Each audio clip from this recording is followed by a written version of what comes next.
Okay, ready? Okay. All right. Pull yourself together, girl. I can't. We did Paige's podcast and I couldn't do it. I kept laughing, but I'm okay now. All right, ready? You ready, D? Yeah, go. That was enthusiastic. Hi, everybody. Welcome back to another episode of our lovely pod. Well, lovely is that's questionable, but relatively decent podcast. However, I take that back. It's going to be even more lovely. In fact, it's going to take. Okay, wait, hold on. You're doing so well until you said, wait, hold on. Because Danielle was making me laugh. Danielle was making me laugh because she's making fun of me. Mind you, for everybody at home, you're going to leave this crap in, Danielle. She makes me do all of this stuff. I can introduce myself. No, girl. I'm very self-centered like that. No. I will introduce you. Everybody, we have probably, no offense to everybody else, my personal most favorite guest we've had so far and probably ever. My best friend, Miss Lauren Wollman. Hi, Lauren! Hi, I'm so honored at that introduction. Oh my god, my heart just melted. Okay, but you don't understand this because we've been recording a bunch of episodes. I talk about you all the time. Oh my god, I'm so flattered. I mention you all the time. So I think it's only appropriate that we have you on here.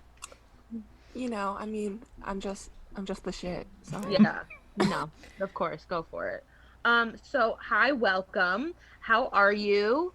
I'm great. Thank you so much for having me on. I'm so excited to be here. Of course, girl. We have the first question that we've been asking everybody is, how are you doing with everything that's going on? How is your mental capacity? Are you okay? What's going on? Well, I think, Kim, you know this better than anyone else, that Yeah. I'm not okay, but I'm not okay. Right. With everything going on, it has been overwhelming to some degree, especially in the beginning. I'm not a good online learner by any means, so adjusting to that in the beginning was really rough. But other than that, I think I've been thriving. Dude, I feel like I've been able to take what's the challenges that Corona and everything has put in our way and figured out a way to adapt. And I think that's at the end of the day, that's what it comes down to, is just being able to adapt to the situations in front of you. So yeah, totally. I totally agree. That's good. Well, thank you for being so honest about that. That's very important. yes. Next topic for discussion. We've been starting off the past few podcasts with guests with having some random questions, just to get to know you better for the people at home, who are listening. So I'm gonna ask you a couple questions. Okay. Cool. Number 1, if you were stranded on a deserted island for the rest of your life, but there's a stereo that's also trapped on the island with you, what record/album would you play for the rest of your life? Only one? Only one. Wow. Is it embarrassing if I say Tickets to My Downfall by MGK? Because I thriving listening to that. Ever since that came out in September, it's just been nonstop on repeat. If you don't know, Danielle, Lauren and I are obsessed with MGK. No, I know.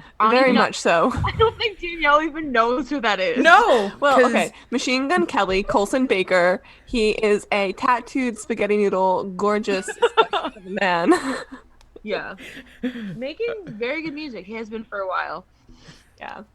I don't know. Since he's got into pop punk, I've just been all about it. I don't think that's embarrassing. It's a really good album. It is a good album. Okay. And again, like that TikTok says, us young female, this demographic is keeping pop punk alive. So no, for real, alive forever on the deserted island. I agree with you. What's your favorite song from that album? Forget You Too with Halsey. Okay. It's a good song. I like the song. Don't look at me like that. Okay, so the audience knows at home, when that album came out, that was Kim's least favorite song on the album and my favorite song. And Well, like it the was only when reason why, she has a good reason. Halsey kind of overpowers MGK in that song like just a little bit, and I think that like I've affects gotten used to, well, I like it now. I just don't like I'm not a fan of hers, like a crazy fan. I don't care. So I'm like, eh, yeah. but I like it now. Now Yeah. that I know the words, it takes me a minute. Okay. Next question. Okay, well, it's a two-parter. Okay. What's something that you think is overrated and something that you think is underrated? Ooh. Okay. Overrated. It's definitely um I don't hmm. I had a solid answer for like 2 seconds and I was like, wait a second. At a moment in time, hydro flasks were really overrated, I feel like. Good answer. Um and something that's really underrated. God. Um why is this such a hard question for me to answer? Because I feel like I'm such a basic person that everything I like is overrated. I'm trying to think. What do I think is underrated? I I think, I don't think I could answer it either, to be yeah, honest. I honestly, you know what's underrated? Hmm.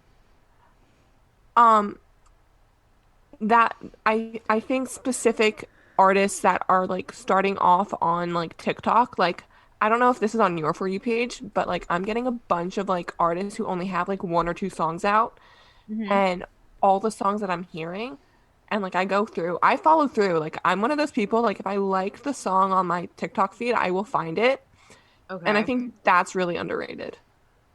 I see.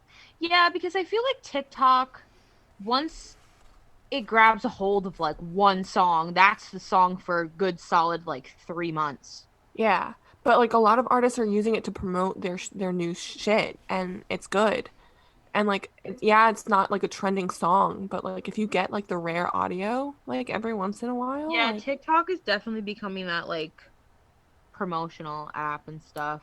yeah. But that's a good answer. I couldn't answer this one. All right. All right, I'm gonna ask you some gym questions, and Danielle, you can also chime in on this because you're both Woohoo! gym rats. I'm so Okay. excited. This is so exciting. Okay. What's one thing that somebody does at the gym that annoys you? Um, talks over the coach if you're taking a class and um the coach is talking and someone's just like having a conversation over the coach explaining the exercising. That's really annoying. But if you're going to the Wait, gym, I'm sorry. wait. So the coach like is explaining something and somebody else is trying to explain it over them? Not explain it, just like talking in general, Okay. like having a conversation with someone else while the coach is going over the exercises. I think that's very annoying.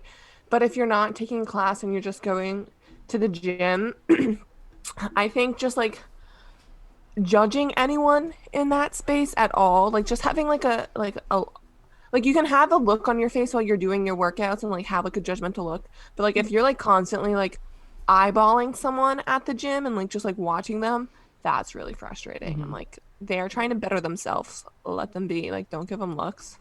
Well, I don't know. That's do you my agree with that, D? Oh, I agree. Hold on.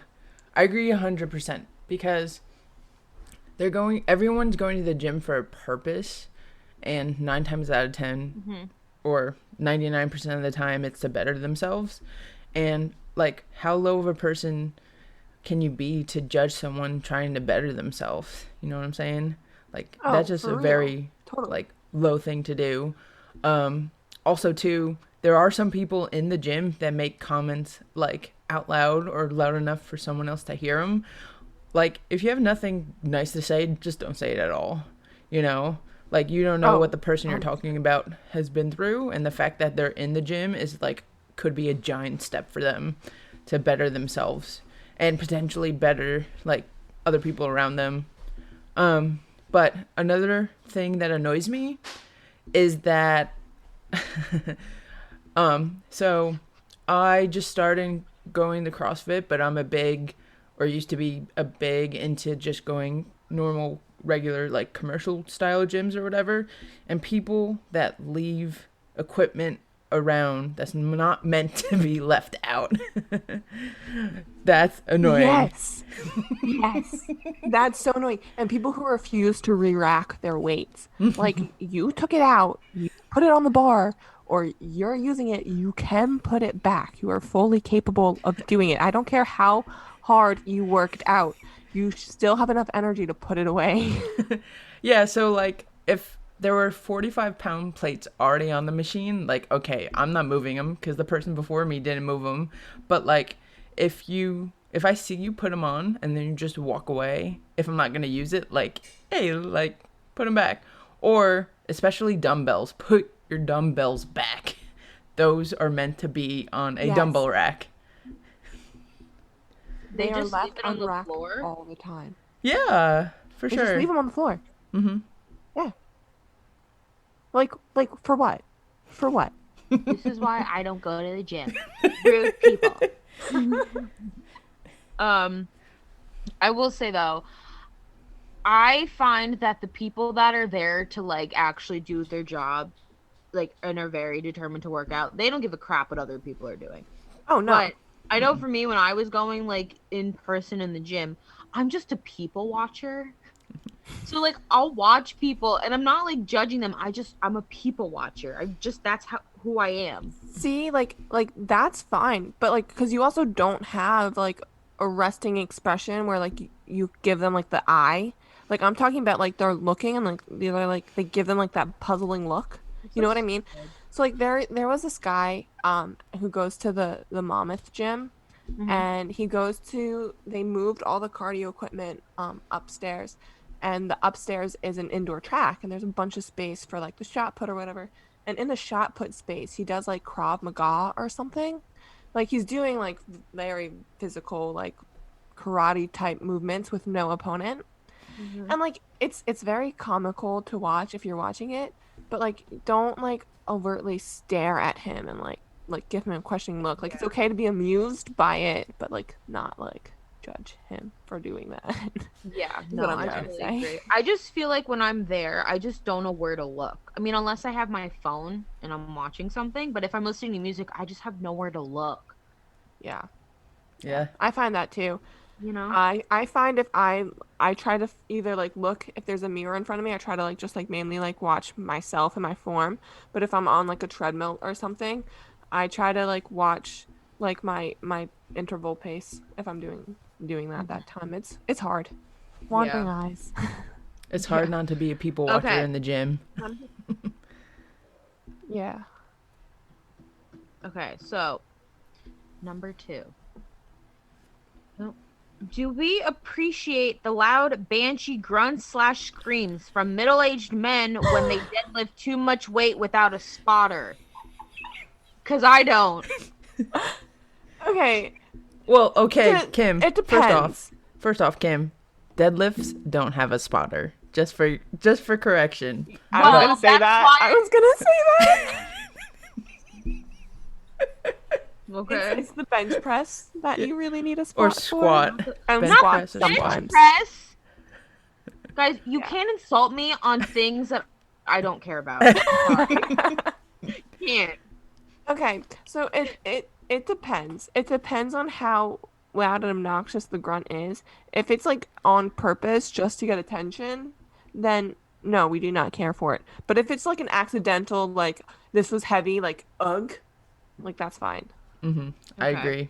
Because sometimes I- you need to express yourself to make the weights go up. Oh, totally, totally. Well, when I'm home and Danielle's home and we work out together, I'm very obnoxious. On purpose. Right? You do it on purpose, though. Yeah, like it's on purpose. Otherwise, yeah, of course. Otherwise, I worked out with Kim once, and she like wouldn't say a word. Yeah, I hold it in. She wouldn't say a single word. I was like, why aren't you talking? And she's like, because if I say something, you're not gonna want to talk to me. No, because I'll like curse and scream. Like it's really bad. But Like, but, otherwise, like it was funny to think that you think I'd care. Yeah, but like your family is home. They're like, what the hell is this girl doing? In my garage. No one could hear. It's fine. I know. But one time when I was at the gym, because there would be like this group of like the old middle-aged men that would always, they were like buddies and they would like bro out, you know? And literally, the guy was talking to the other guy while he was on a machine, and he's like, "Yeah, man." And they were talking about how much they loved. They're like, "Yeah, dude, I love the gym. The gym is so great. Da da da da. It's so blah blah blah blah. Muscles, right?" And literally, the guy's like, "Yeah," and he screams, "This is my therapy," while he's like working on a machine. And I'm like, "Excuse me, sir. It's like 5 in the morning. Can we not?" Well, I mean, he's not wrong. It probably is his therapy. It's a very therapeutic But I don't experience. care. Don't scream it out to the universe. I'm just trying to do my squats, okay? If Kim ever does squats, God, okay. that's the real question or mystery. Wow. Danielle, you really took that knife and turned it on me. You really did. You really got me right in the gut.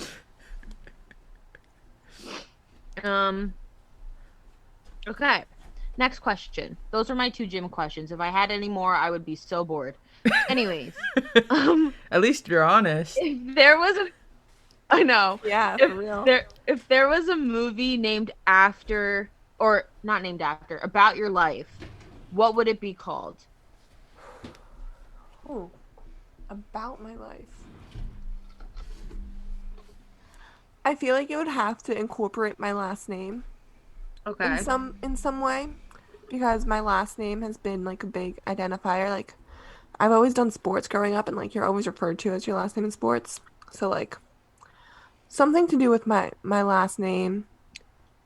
And if it doesn't have anything to do with my last name, I would think it'd be cool if we could incorporate butterfly into the title because I'm very much in love with butterflies. I think they're very cool. So something along that line. I don't know. That's Okay. as creative as I can think Yeah. at the Here's a- moment on that question. Here's a That's a very follow-up question creative for that. question on the spot. Here's a follow-up question for that. What act Who? Oh, Kim is probably about to say It it. is my question. It's my question. I was gonna ask that question. I'm gonna like cause a fight. I'm gonna ask it. I will ask it. Who would you want to play as you? Was that your question, D? Yeah. I'm gonna get to it. um, I think Reese Witherspoon would play a very good. Oh yeah. Or like her daughter, because her daughter looks just like her too. Yeah, I think she That's would a be good ideal. one. Thank you. Okay, but most importantly, who? Me? I'm sorry. Most importantly, who would play me? Oh, I want to say Annalena Jolie. Perfect. Me too. Thank I you. like you just like she could capture your essence so well. Yeah, I got that leg for days, you know. And the last question, because it's a hot topic on the podcast, the best type of potato. Ooh. I really liked mashed potatoes. Okay. I'm not hating. Yeah, I'm a big fan of the mashed potato. Yeah, me and Danielle have a big debate on the potato. We do. So, um, what is the best potato in your I opinion? said waffle fries. Oh, that's a good. That was gonna be my second choice, honestly. Love it. Danielle said said- tater tot. I did. I said tater tots. That's a good option too. I honestly, I personally feel like it's mashed potato, waffle fry, home fries, tater tots. That's what's up. That's why you're my best friend. And that's the only reason. The only reason. Just kidding. Okay. Cool. You had some really good answers. Thank you. These are fun questions. Yeah, man, I try, you know. I'll just think and be like, oh, that would be a good question. Just write stupid crap down. Anyways, enough about me. Let's talk about you because you're here. My first question or topic of discussion is so you're my best friend, right? Yes. I've said this about 1,000 times. But I haven't. We've only known each other for how long? Like 4 years, Yeah, three3 or 4 years. or 4 years, right? And Lauren and I met in college. We met at Brookdale, Ruck the but Dale. at the Dale. But before she was at Brookdale, she actually was at a university and she decided to transfer. So I just want you to talk about kind of your experience as to why you wanted to transfer. We'll get into more like specifics later, but originally what you planned on doing when you were going to university. So start there. Yeah, totally. So, in high school, like I took AP Bio as a junior and I fell in love with biology. So, when I was starting my college process, I was really looking at schools that had a really good biology program. So, I could go bio pre-med. And I fell in love with the University of Scranton, and that was the first school I visited. And that's where I ended up going for a whole semester. And there was like a list of like several events and several reasons why I ended up leaving there. But at the end of the day, like I'm a very much a homebody, and it was 3.5 hour or 3.5 hours almost away from home, and it was just a lot. So that had a big factor into why I decided to leave. But that whole process and why I wanted a university is because I feel like when you're in high school, you're kind of the narrative is like, oh, you have to go to a university. Like that's just what you do. Like you leave home and you do this whole thing. So like that's what I thought my only options were. And like I thought I needed that experience to like develop into like a person in society. But it didn't pan out.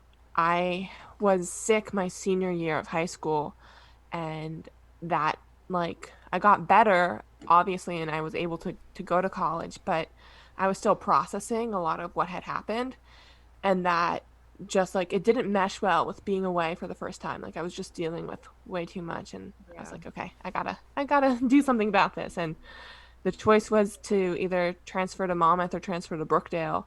And I'll be honest, my GPA was not high enough to get into Monmouth. So I went to Brookdale. I'm so happy that I did because like I got to figure out like what I really wanted to major.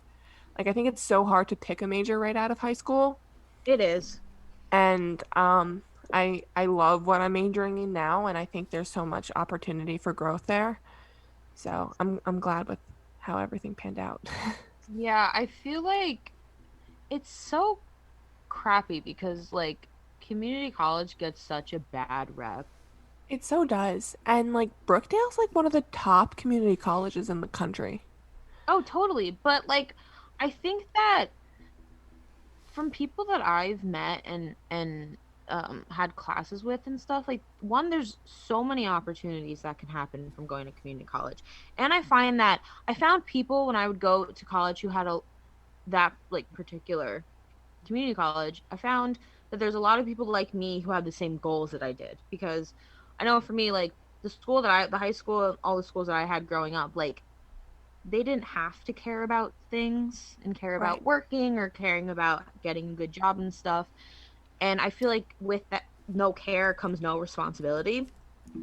So when I got to Brookdale, like I met people like you who like were very driven in, going to school and working and stuff. And that does play into the fact that I think community college gets a bad rep because it's like the complete opposite of like what the college experience should be. Oh, totally. And I think people who are in high school think that, oh, community college is like the you failed plan. It's Yeah. not the you failed plan. It's completely other plausible alternative that works. And I think when you are at a community college, like you said, you see the people who they're not there because they failed and couldn't get into other schools, so they Yeah. needed to do this. They're there because they want to be there to better themselves. I had so many like older students in my class that like are returning to school, so like they've been in the working force for so long. Hmm. Like you have such a diverse m mix of students there. And like you have the people who are like, yeah, like I'm here because I wanted to be able to work. and go to Yeah. school. Like that's like a reality for a lot of community students and community college students. And I think a lot of people miss that, and they think it's only like, oh, like I'm only here because like I didn't do well in high school. Like that's not true. No, it's totally not. Like I can tell you, I was so stoked. I'm like, I don't have to take my SATs. Everybody is cramming and crying about the SATs. I don't have to take them.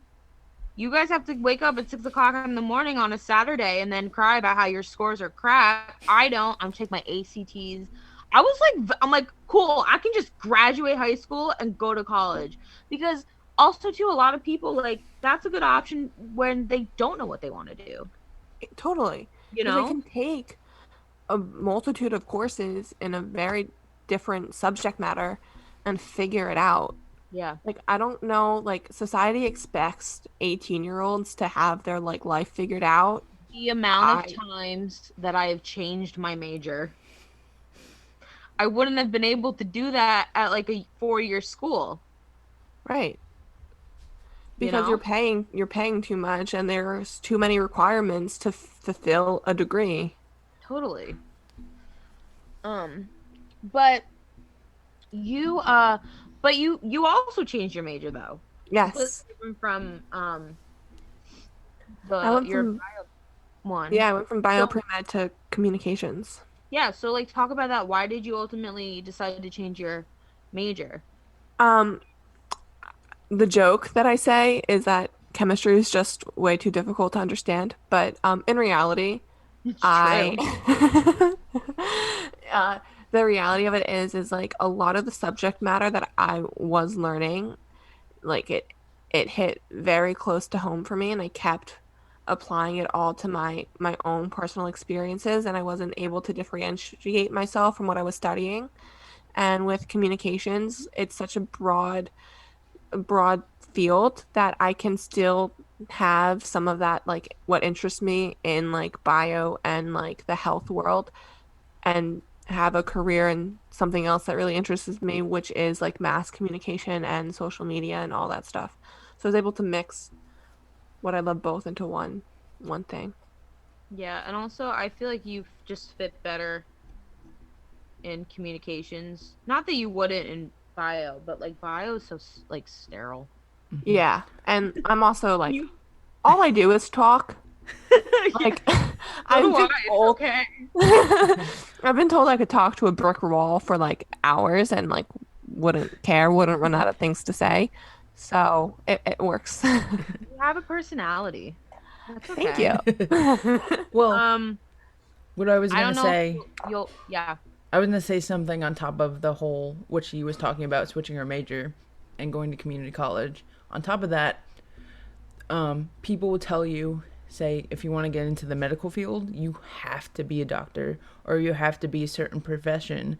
But once you get a job in the medical field, you'll see there's so many, just as an example, there's so many different avenues of approach in order to, or that you can take to work in the medical field. You know, you don't have to be a doctor, you don't have to be this or that, you know, because it is more broad than you think, and you can choose a major Yeah. like Totally. communications and still be in that field. They just don't tell you that.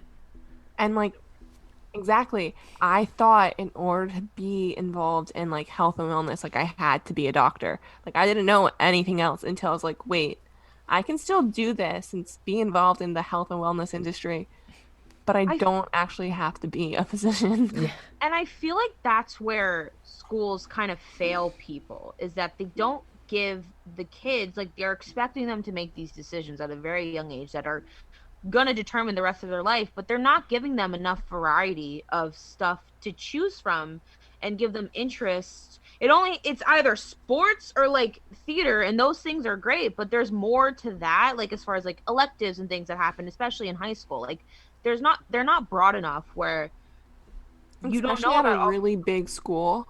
Like if Yeah. I went, like Shore is not as big as Homedale, so like there were kind of more ways to kind of get into different avenues of things, but it's definitely harder in like in a high school where there's only X amount of activities to sign up for that are you're aware of. Like there's like Yeah, at Homedale, it was just like literally like TV production, like art, like and under And art is like graphic design and ceramics, and then culinary and like theater, and then like that's it. what At I least when feel I like is was also a disservice is that those are all just classes. Like they're not given to you as after school elective activities. Like where the sports and the theater, those are after school activities.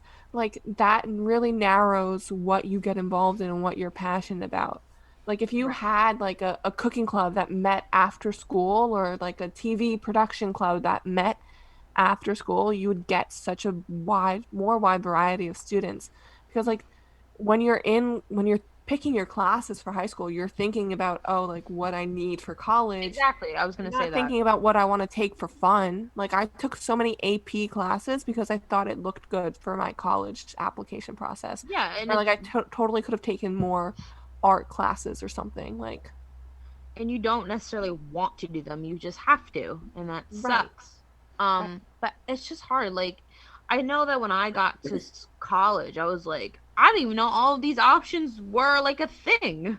You Yeah, know what I mean? it's a rude awakening when It you go really and you're like, is. wait, you have 100 majors to choose from, or like some schools have like 500 majors to choose from. You're like, you can make a major as specific as like podcasting, like Yeah. that's a I thing was watching a to video expand in on some YouTube, schools. and it was like about like languages, and not languages, but like dialect, like being like a Yeah, linguist and stuff. I'm like, that's something I would do. That's really cool. Like, but had I known about this 4 years ago, maybe my major would be different. Like, you know what I mean? So it's just, I think having that, I think they're changing it now, but having that like availability for kids to really figure out like what they want to do, you yeah. have to give it to them so they like have a game plan. You know what I mean? Education's never going to be the same after this right now, too, because the amount of online courses and the amount of like flexibility that universities have had to allow, Yeah. it's ridiculous. Like education's going to be a completely different field of study. Do you think people who want to be in education are going to stray away from it considering everything that's happening? That's actually a really interesting question because I was at this past summer I worked at a summer camp and I like fell in love with that job and like we had to do like little post-it notes and like create little like things for them and I just like I loved it. Like it was so fun. And my sister's like, "Lauren, you should go into education because of this." I'm like, "I'm currently going into my senior year of college, Nicole. Like I can't change my major now." They're like, "No, but you could if you really wanted to." I'm like, "Yeah, but I like what I'm doing right now too. Like this is just like a different kind of passion."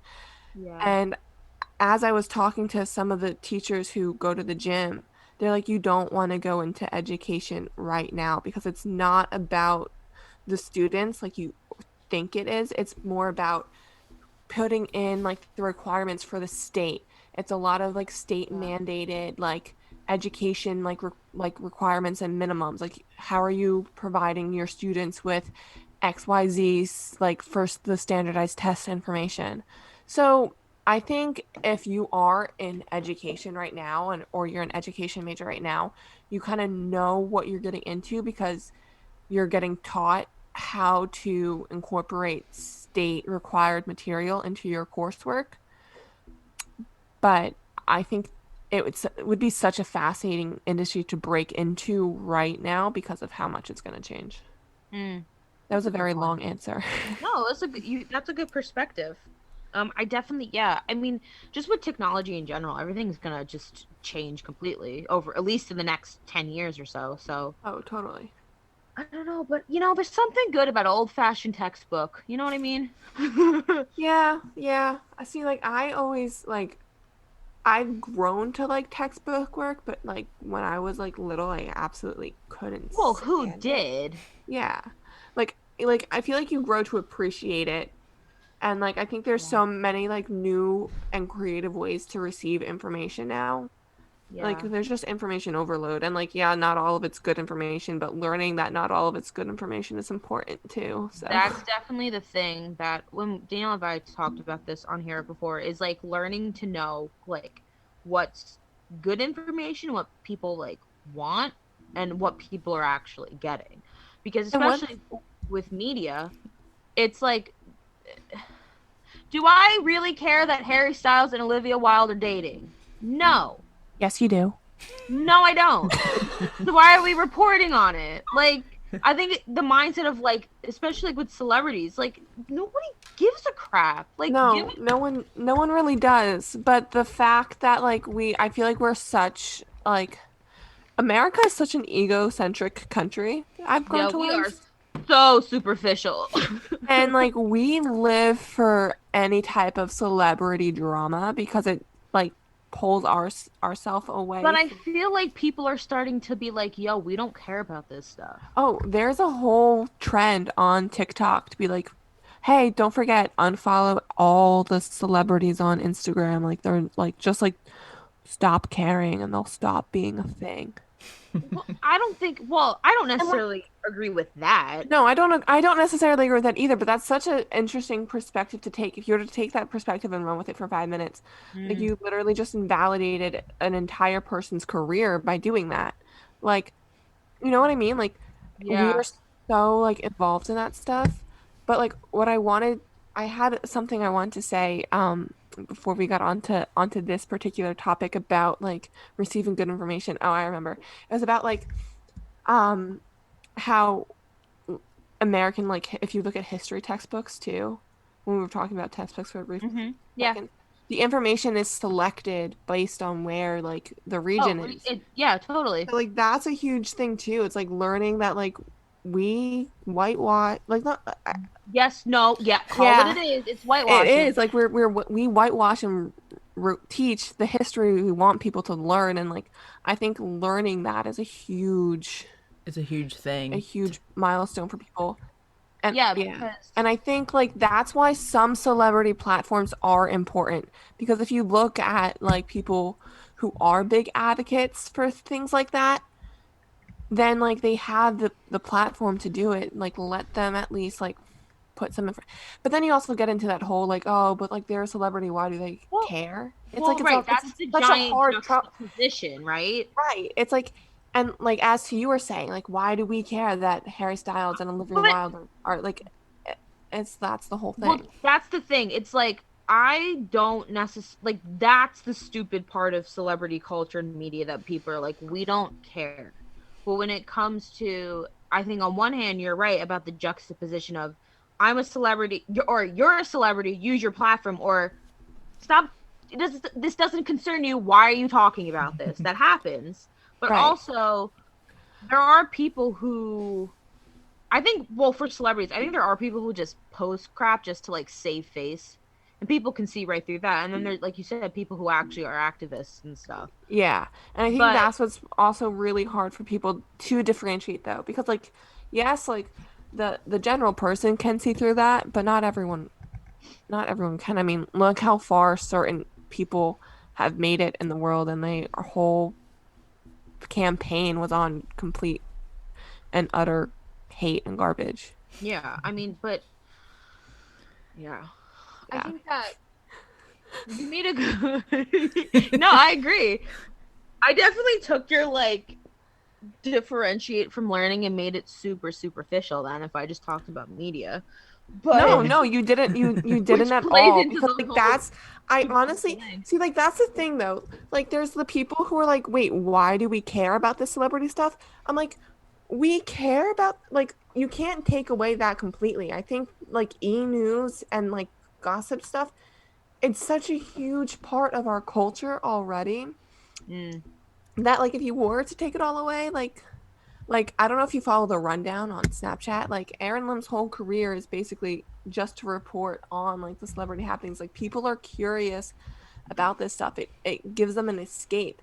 And like yeah, it's not necessarily like important and like we don't it's not our business, but like they're living this life in the public eyes, so like it's fascinating to other people. It's like if you're in like a friend group and like two of the friends like you just really wanted to start dating, but then like one of them cheats on the other and then like the whole friend group is split in two. Mm. It's Messy. like that. It's just like it's something that we as a culture I feel like latch onto. Our culture loves a big hot mess. Yeah. Because we all are a big We are hot a mess big and we can hot relate mess. to that on some personal level. Well, because I think it's too. It's like if you see, it's easy to like. It's better if you see somebody messing up because they're all they have it worse than you. It makes you feel better about yourself for like point 0.5 Exactly. seconds. And like it makes you feel even like there's more gratification in that because you know that they're like this proclaimed superstar making millions of dollars, but then yet you get to see them fall flat on their face in the public eye. Like that is what's satisfying. Like, oh, like look, like they had it all. Like my mediocre life is like isn't that bad. It's pretty decent. No, I totally agree. Um, I I don't know mean, how to segue out of this. I'll be honest. Back to you, Danielle. Do you have any questions for Well, our guest? I was actually going to interject, but you guys were going, so I was gonna stop. What I was gonna say before, when she was talking about like textbooks and stuff, also some schools are banning books, like books you can't read. There's a banned book oh list. yeah. Um, All of the books that not all of them, but most of them that I read for my literature of adolescence class last semester were banned. yeah, I had my English professor in high school purposely made us read all the books that were banned. Like Yeah, he that's what I had did us too. read I think Huckleberry Finn's a banned book, Yep. hmm Catcher in the Rye, Catcher. The Yep. Bell Jar. Mm-hmm. They're all banned, Right. but he made us read them. Catcher in the Rye is actually my favorite book. It's a fantastic book. I think that kids need to read it. yeah. I do too. I think there's such a It's so really important quintessential story. in, I I think, the jump from adolescence to adulthood. mhm. Oh, totally. I think also too Especially education like the last should. chapter. I think education should teach kids that some of the stuff they're learning is from one perspective when there's multiple different perspectives of an event that could happen. Totally. Well, I think especially as in textbooks, Yeah. it's from the perspective like that it's makes it very look good. literally, and I think as Americans, I feel like we kind of get the short end of the sticks because I feel like other countries get a more well-rounded, objective like education on things. Yeah. Like I feel like we put our head in places it doesn't always necessarily like need to be. Hmm. And like we always give ourselves the narrative that like oh like we didn't really need to get involved but we did and we saved everybody. Like Yeah, I feel like right. that's the narrative we get when like in reality like I think we are like oh like we put our head in this position because it bettered us in hmm XYZ way instead of like It's actually kind of funny. So last night we were watching a movie. It's called The Siege of Jadisville, and it's about this Irish battalion or a battalion from Ireland that went to Africa to help aid in the Congo because there was like riots and upbringing and stuff like that. And we were joking around. I'm like, because they were under siege from the locals because they were attacking them because they didn't like people from other nations interfering, which I totally get. And we were joking. We're like, what if Mhm. Americans just came in and saved the day? But then also too, like, why would we have to? Like um, Right. we shouldn't have to intervene just because we're America. Like Right. if It's that if whole like manifest destiny thing that you're taught too. Like, yeah oh, it was our destiny to bring Western civilization to all the civilizations that were honestly thriving before we even came here. but but yeah, we were Oh, making we were making that joke, but then after the fact we were like, America didn't, like, in reality America doesn't need to come in and save the day, so, but that's like the same thing that you were Right. just discussing. yeah. Yeah. It's It's like America's that friend that like has to like therapize everyone and not everyone wants the therapy. and America doesn't take care of themselves either. Exactly. It's like it's the chaotic bad friend like it's the chaotic energy. It's like, "Oh, like let me go fix everyone else's problem, but all my problems are still unleashed." Yup, it's the chaotic bad friend who thinks that they can therapize all of their friends, yet they have the most problems. Yep. And they don't want to take care of it. And we're like, okay. Well, we'll go deal with their problem. Let ours just like figure Yeah, itself out. right. Oh Maybe by God. fixing other people, we will fix ourselves. Mhm. I don't I think that's see how it myself works, in but you. You know what I mean? Ay, ay, ay. Oh I was gonna goodness. say Okay. a Well, great example is Great Britain, and I'm saying that sarcastically. Because like 75% of the countries they ruled are now not ruled by them. So us for we being hate for Great one. Britain in this. Kidding. Kidding. This went this went into very interesting territory. I was not expecting to talk And you about know what? this. It's going to be so hard. I cannot segue out of this, so I'm just going to go on to the next question or discussion. It was good conversation. No, it Um, was. I don't. I'm not going to pressure you into talking about things you don't want to talk about. So, but I think, because again, being your best friend and knowing you for a while, I think that with whatever you're comfortable with, do you want to talk about? And you mentioned a little bit before the time period when you were sick and stuff. Yeah, I can talk about that. I don't mind. Okay. So, I'm mainly gonna stick to like the overt stuff because it's easier to understand and it's Mm-hmm. easier to explain. So, when I was around 16, I still haven't had my first period. Oh, sorry, I dropped my chapstick. But so when I was 16, I still haven't had my first period. And so we went to my mom's doctor. And at the time, I was a gymnast. So I was very active. And they're like, oh, it could just because like you don't have any body fat on you or whatever, but let's run some tests. And those tests came back where I was diagnosed with a genetic disorder that put me at high risk for ovarian cancer. So later that summer, I had surgery to remove both my ovaries to, sorry, both my ovaries to make sure I didn't have any cancer.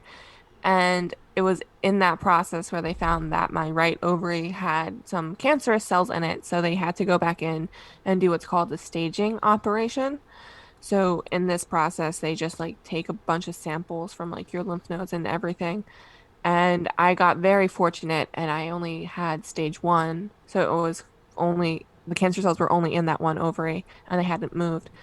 So that means I didn't need chemo, but I had to go get checkups every 6 months. So I would go and get a CAT scan and get blood work. And then it eased up where I'd get a CAT scan every year, but I'd get blood work every 6 months. I'm coming up on 5 years in August of being cancer free. So that's very Yay! exciting. But that whole process um, ended putting me on hormones for hormone regulation. And that was a big factor in why I came home from college because at the time, I was on so many different they were trying to stabilize me because they didn't know what dosages I need. And when you're on hormones and you're not used to them, like you know how like everyone's like, oh, like it's just that age, like they're going through puberty, like they're going like they have like their ups and downs You're a and they're monster. yeah. Like imagine going through all of that in the span of like a couple months. Yeah. Like it's like a year-long process typically, like doing that. Yeah, and And then I it's had extra heightened. yeah. So it was just that was just a lot. And like it affected everyone like around me too. And like I'm still dealing with it because it changes you a lot and Of you don't course. realize how much like that impacts you and it's crazy. Yeah, I didn't mean to bring down the mood, but I think it's very No, important no.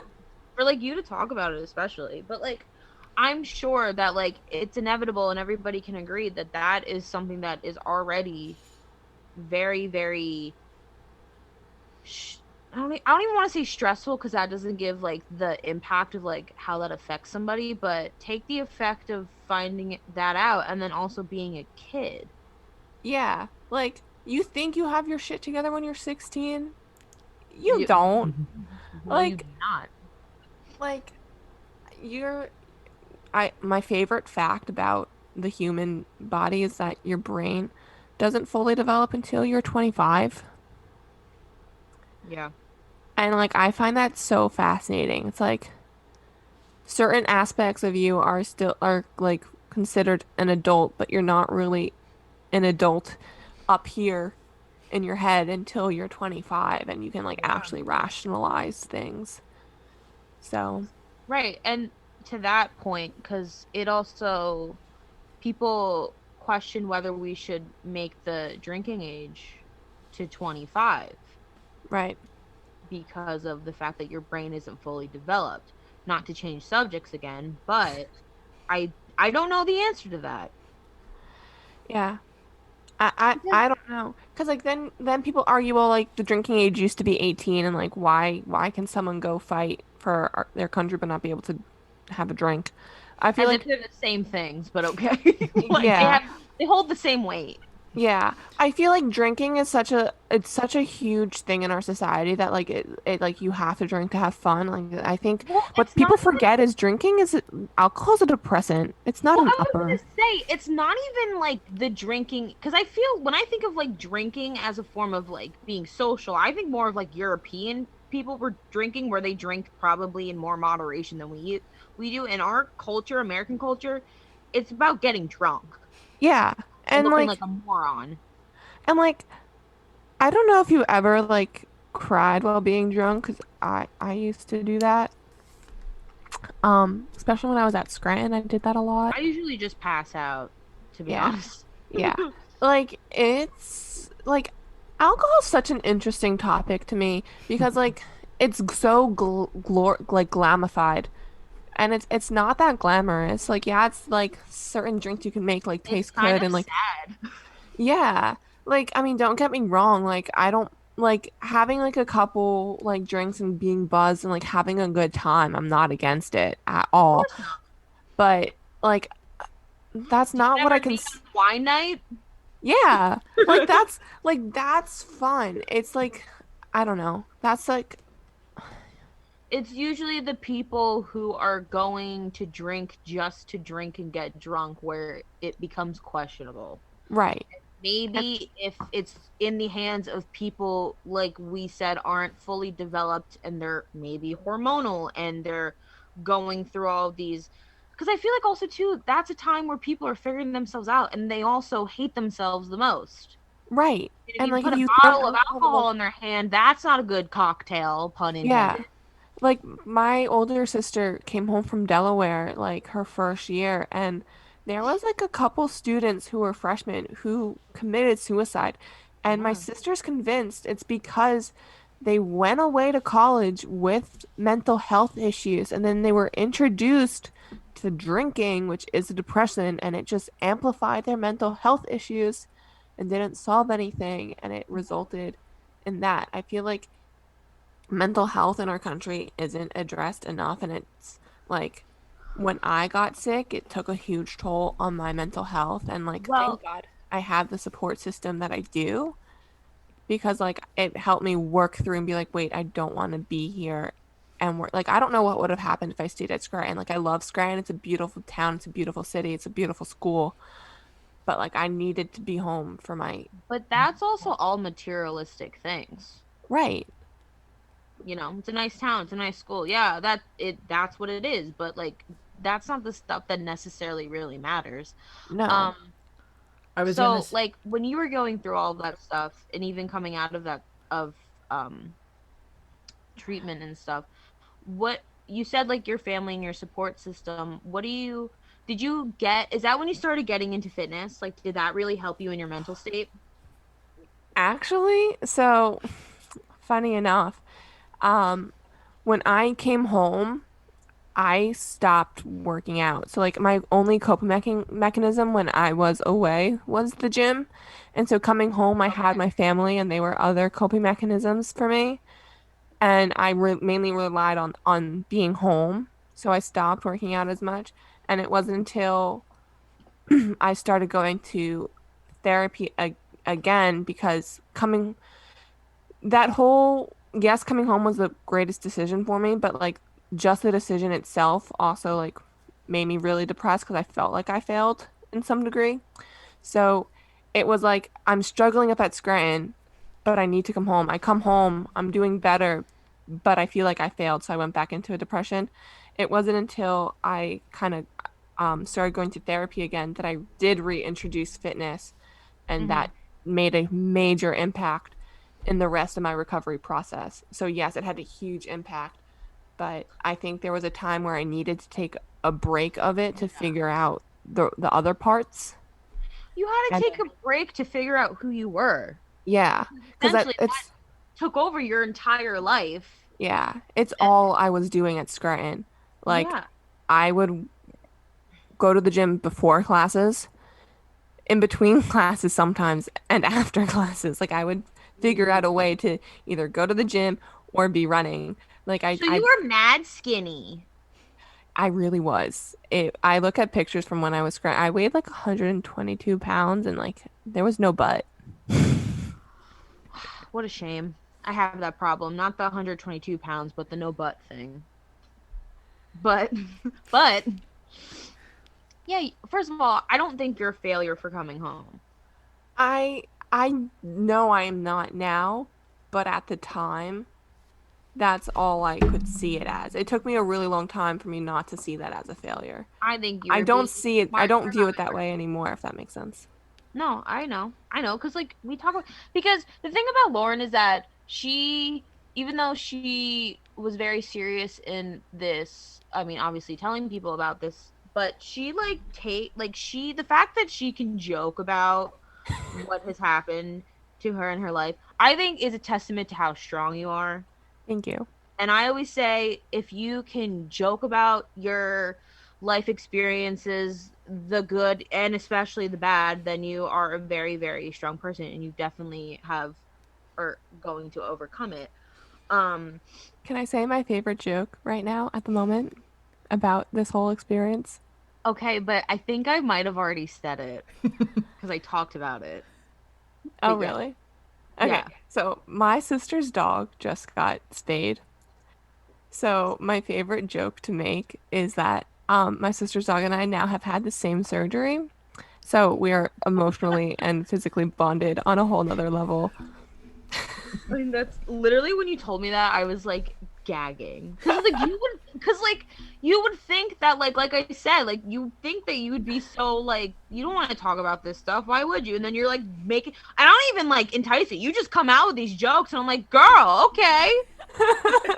But I, I sometimes I've made some people like if you don't know me well enough, like sometimes I'll make a joke around you like nonchalantly and they won't pick up on it right away. And once they do, they're so taken aback. They're like, wait, did you just say what I I'm think? not taking it's just shocking because like, Yeah, they don't know how to respond. but I talked about that joke because it was a jump off point for a conversation that you and I had about not taking yourself seriously and joking about yourself Yeah. and how we think it's so important because I think people are too serious and are too hard on themselves. Oh, totally. I mean, I'm very tough on myself, I feel like, but like you got to be able to be like, oh, I'm stupid. Like, Yeah, and I but like, but you it's like know, like not even yeah, totally. I make fun of myself so much. So if I ever meet somebody and they make fun of me, I'm like, I know this. I know this about myself. You can't hurt right. me with things that I am comfortable with. You But I think can't get offended if you already laugh at it. exactly, exactly. Like you only get offended when you're insecure about it. But I was saying, and me and Danielle were talking about and what you and I were talking about is that like people like, especially like not maybe our age but younger are so like obnoxious in the fact that they are You can't take so it. Yeah. down on themselves for Yeah. like stupid stuff and it's like maybe you should just try to like you know what it is, it's like cool to be like depressed Oh, it's become like a trend. and it's like that pisses me off. That's not a trend. That No. shouldn't be a It's trend a at serious all. issue. Yeah. It shouldn't. No. No, it shouldn't. But it's But like, like I think what they're also trying to do is like yeah, they're like maybe they might be depressed. And so they're sure, trying to figure out how to deal with it. So like I can get that. But at the same time, when you are actually super depressed, you you don't joke about it. you don't go and you don't make it like a thing.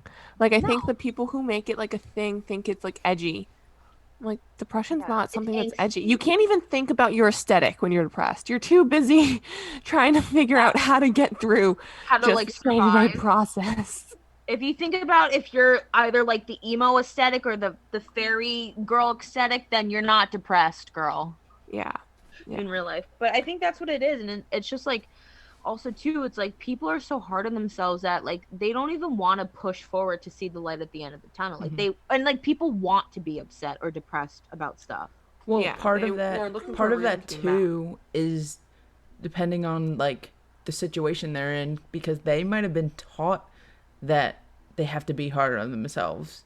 You know what I mean? Like if you push Yeah. yourself and you don't try, you're not going to succeed. That's part of it too, you know? So that's why they think That's a huge part of it, totally. that's why they think they have to be hard on themselves because that's all they know. But in reality, like some stuff that you deal with on a day-to-day basis is not major at all. So like you shouldn't let it get to you. Oh No. no.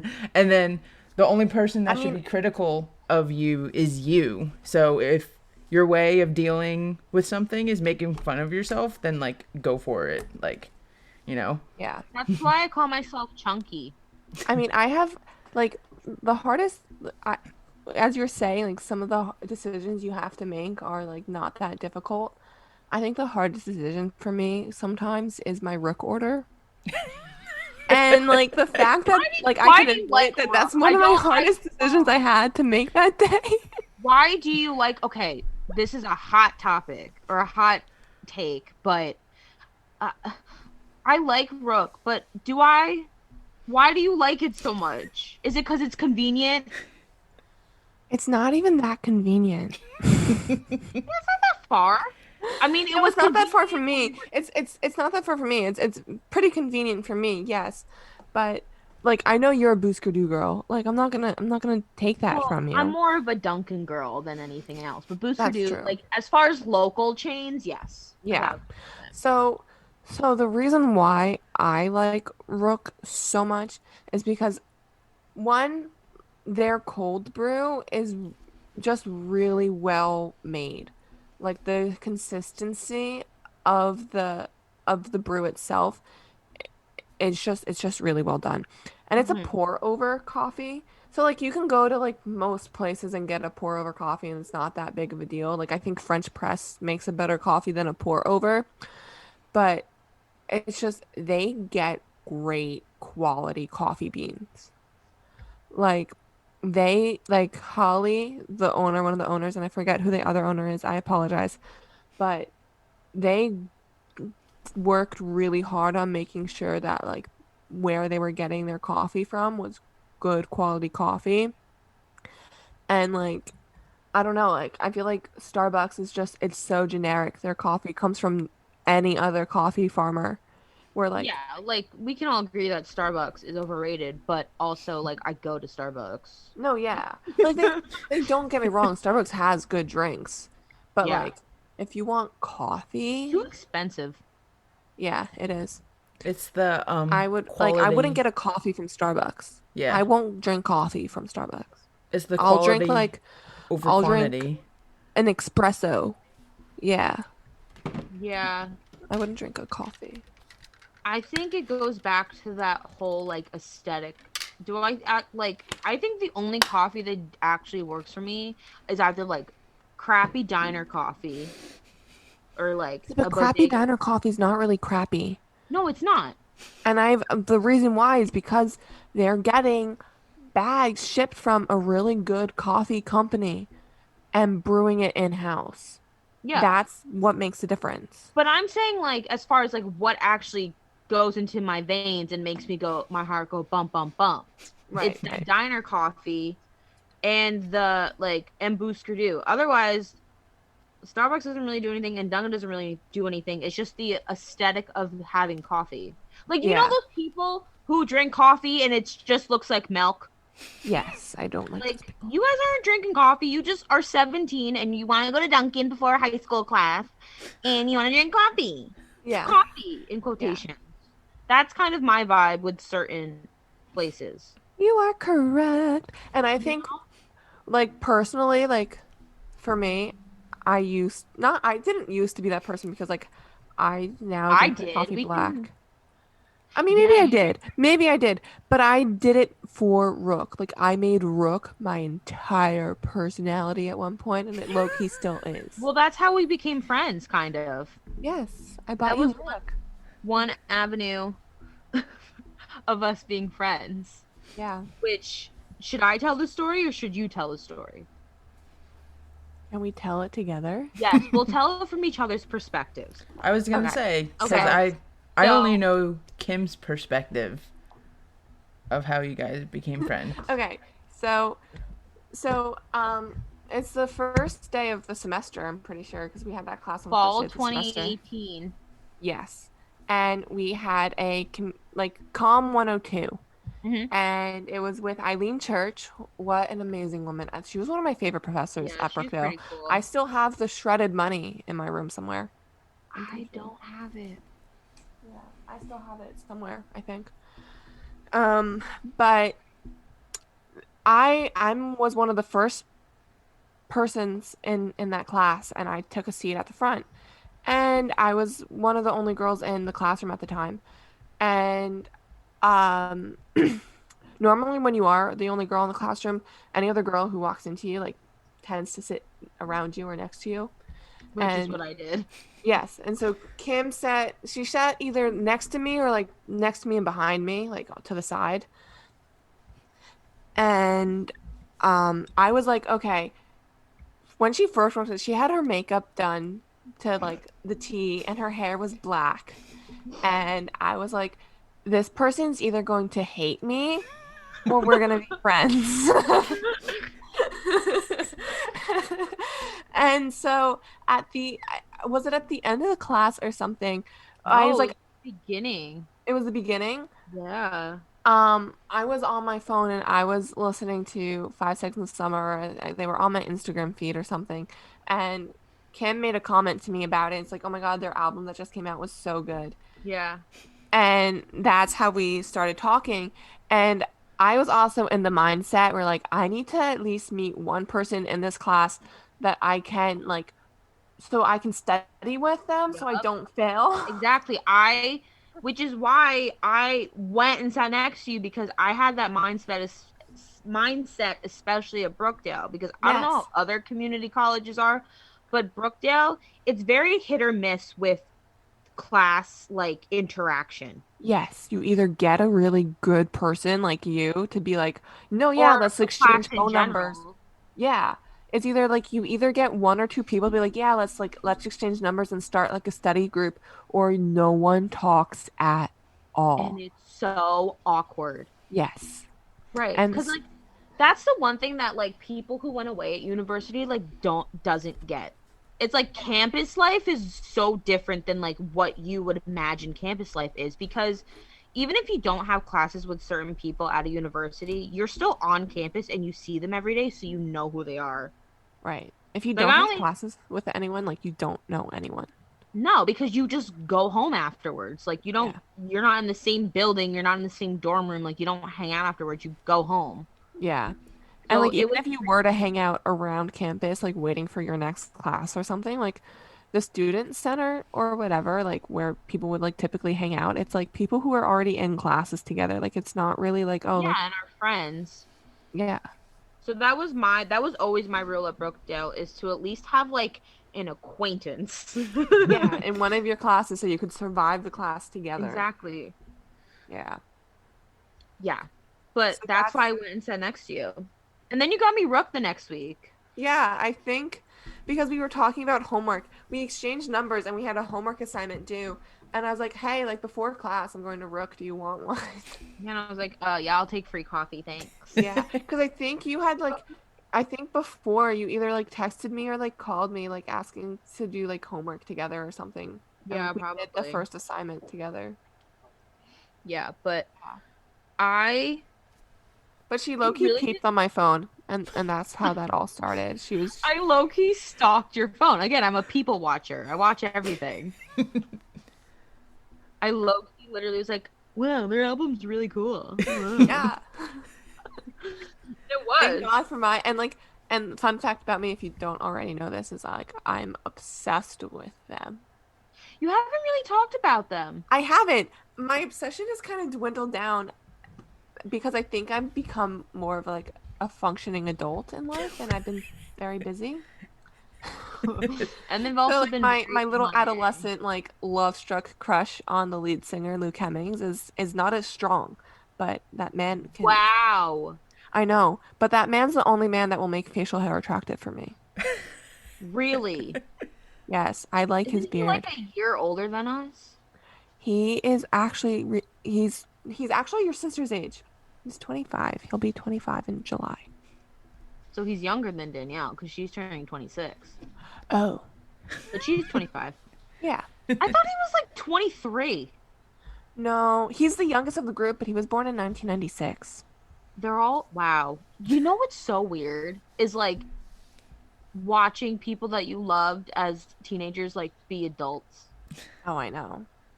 I know. Like, But I like mean, Joe Jonas is married and he has a kid. and he has a kid. The Taylor Jonas Swift Brothers made him are a married. blanket. See, that's what I'm saying. We know all this shit about them, and it's a whole industry. Kimberly, Different though. how is it different? There's exceptions to the rules. If you love them, then you care. If you don't love them, then why do we care? See, but there are people who love Harry Styles. I know. Like we love like we're going to see Harry Styles. We love Harry Styles, but like y'all need to calm down. Yeah, it's not. I'm not swooning over him like everyone else really is. Not that I used to. Like I used to when I was a See, I feel like hormonal we've also kid. my other theory behind this is like I've kind of like latched on to them to work through a majority of my trauma, and I've Yeah, done a lot of my trauma work, so that totally. grip that I had on them to help me cope But is not as strong. well, that's good. But I also think too, and tell me if you agree. Like I feel like there comes a point where you have like the like teenage obsession, oh my god, they're so hot, hormonal stage, and that kind of turns into like you still love them, but it's more of like a you love them as an adult and it's more cordial. Like you It's more of an appreciate appreciation. Yes. yeah. You know what I mean? That's where I'm at. Like I'm not violently as mad that he's with Sierra Deaton as I used to be. Right. Like I'm still a little mad about it, but I'm not like okay, like they need to break up right Yeah, now you about used it. to be very mad about that. Yeah. 'Cause like I don't think she really was into him for the reasons she should be, but oh well, I Well, guess she is. I don't disagree with you, but yeah, but I think they're definitely like once you get older, Yeah. you know. What are your opinions on celebrity forearms? Therefore, I this literally part. just wrote that down. I'm like, we should ask her about men's forearm. What or men's forearms in general? What do you think There. about them? Okay. I have a very strong opinion on this. It I really love you. Go off. it depends. Facial hair has or arm hair has a huge factor. Good or bad? It can be good Okay. if it's not aggressive. If it's You know what? manageable. In my old age, I've been fond of the body hair. Yeah, I'm still not at that maturity level that you're at I'm with the fond body of the hair. body hair. I'm not a huge body hair person, but like a tasteful arm hair is what I will say to that. And I think it can be very alluring, especially when it's like a little veiny. This is why you're my best friend. I Forearms are my And little kink. and okay, so like That's my thing. the with Machine Gun Kelly is such a spaghetti noodle and he's covered in ink. Yeah. His his forearms have potential to be like amazing. I think his Let's artwork see. that he has there is well done, but Oh, I love his tattoos. yeah, like I think like it has potential to be amazing, but it's just like it's a little bit on the weaker side, which All isn't right, as I good. gotta look at this to agree or disagree. But let me see. Let's see. Da-da-da. Let's see. I love that question. That's a great question, Dude, especially if if they're in like a dress shirt and like they have it rolled up to like their yes! Thank you. This is why you're my best friend. Thank you. See, somebody else agrees with me, Danielle. See, Danielle's like forearms. no. So the forearms? thing is, They on can the be, they podcast tell you we a just lot about a person. Yes, they do. on the podcast we just What were you recorded, saying? we were talking about what attracts us to men. And me, I would say generically like chest and arms, and she blatantly goes forearms, and I'm like, what? Not like the entire arm. She said no, forearms. That doesn't surprise me one bit. Okay, let me see.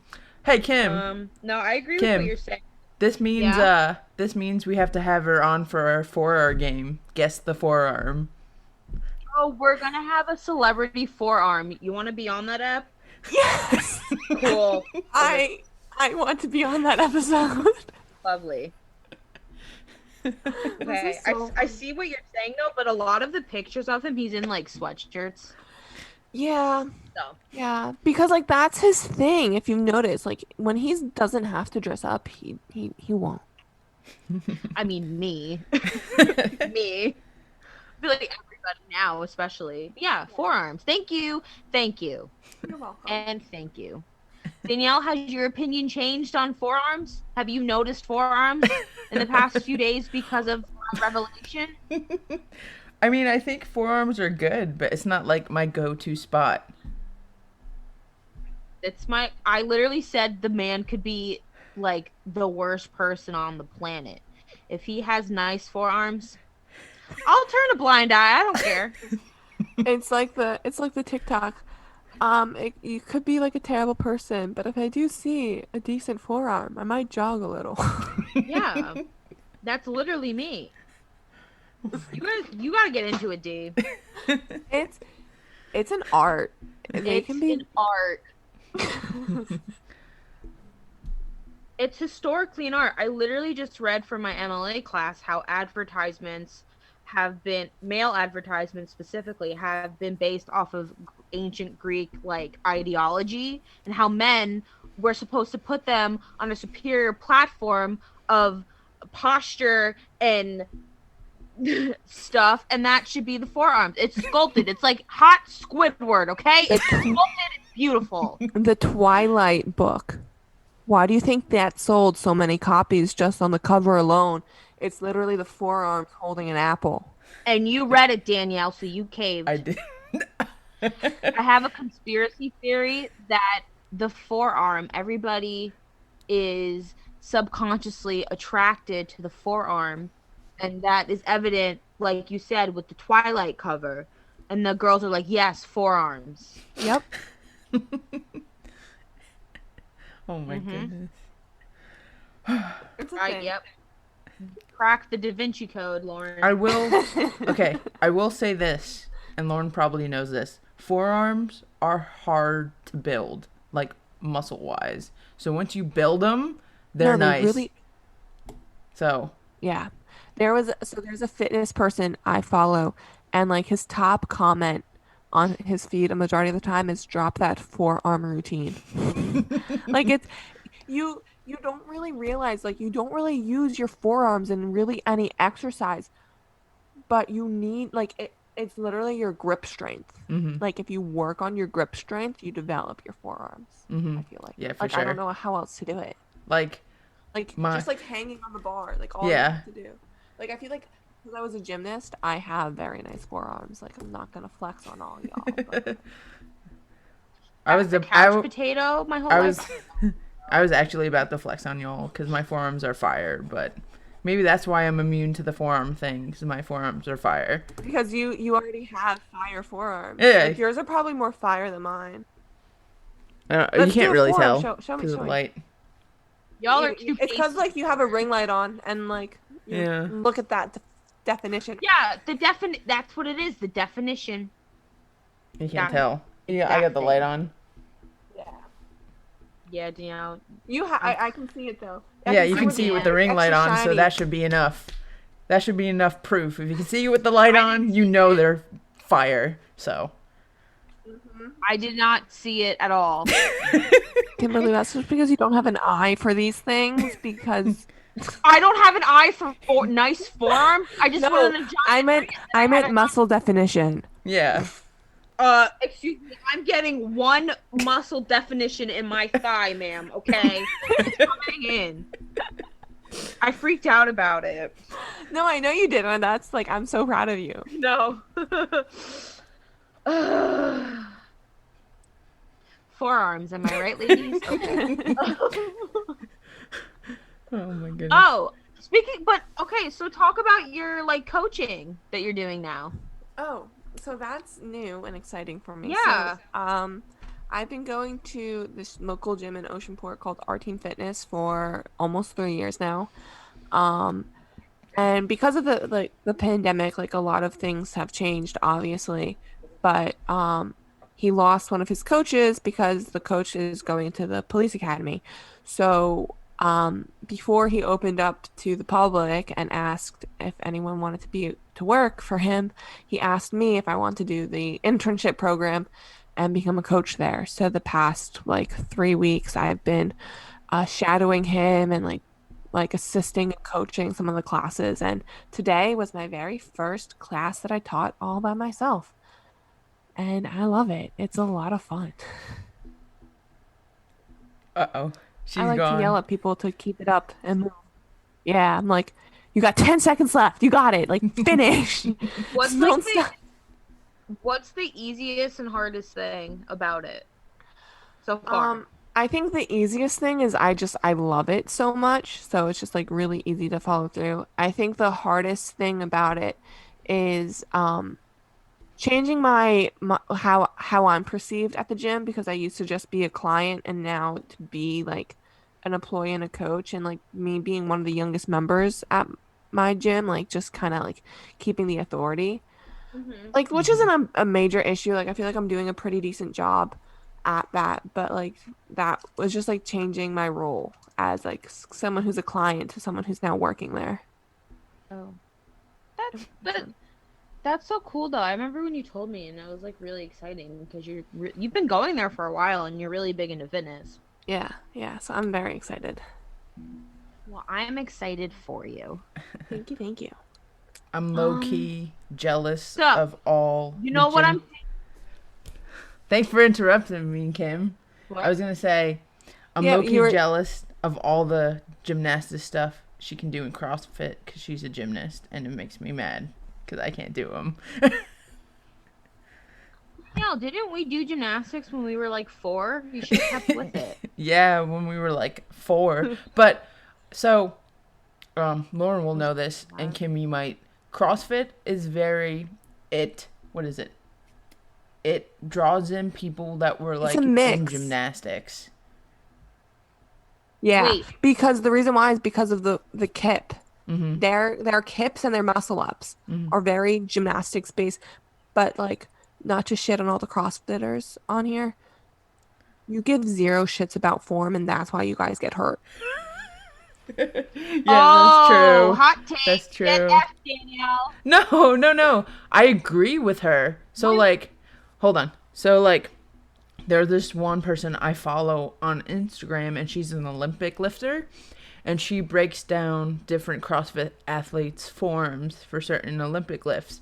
And the big thing for like 90% of them is they don't take the time to get into proper like proper stance or proper form for the lift, and that's the reason why they fail a majority of the time because they don't take the time, Yeah. the effort to like what we say is get tight, get low enough, and follow through with your form. So I agree with that, especially Yeah. because if you have shitty form, you're most likely gonna get it or receive an injury or something. Yeah, Did I like ever it's tell you about the one time I did CrossFit in high school and I slipped on my vagina? I feel like I briefly was told this story. Okay. So, D, did you have to do CrossFit in Nope. gym class Mm-mm. in high school? Nope. Okay. For some ungodly reason, they made us do CrossFit in high school as a sophomore year. Your gym was CrossFit. I don't know if Definitely you one of people the coaches got really into it that year and it's like, let's do one this. of one of the gym teachers was a CrossFit like person. Yeah. And Yes. don't get me wrong, she was fine, but like you do not understand the everything about like a high school person's anatomy, okay? And income of food. All they eat are like Pop Tarts and cookies and potato chips. They are not All the essential nutrients. yes, in CrossFit. So literally my first day of class, we had to do a WOD, right? Hmm. So oh God, I don't remember, but we took class in the wrestling room, so it was like mats and stuff, and it was like you had to like sprint because it the wrestling room was on the back of the school, and they had big doors that led to like the back of it, like and like the road, like 'cause there was a road behind the school to like exit. Um, so it literally was like sprinting from like outside to inside and then like push-ups or planks or whatever and then like squats. I don't know. Burpees. It probably was burpees. So we do that's my first day. We do the WOD for the first day. But it's raining outside and this woman's making us do everything and do the sprints outside. So whatever, I do it, but again, we're on wrestling mats. So it's Yeah. slippery. So I'm running outside in the freezing cold winter rain, coming in, about to do a push-up, and my foot slips and I land on my coochie because I should not be doing a CrossFit WOD as a 15-year-old chunky girl.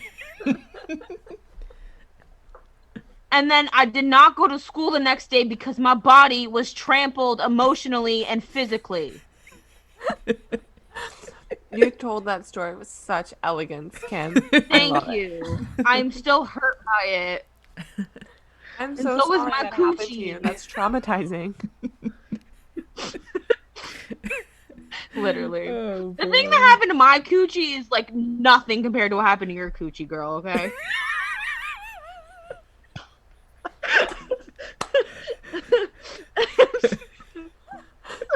Yeah, I think I'm missing more of mine than you are.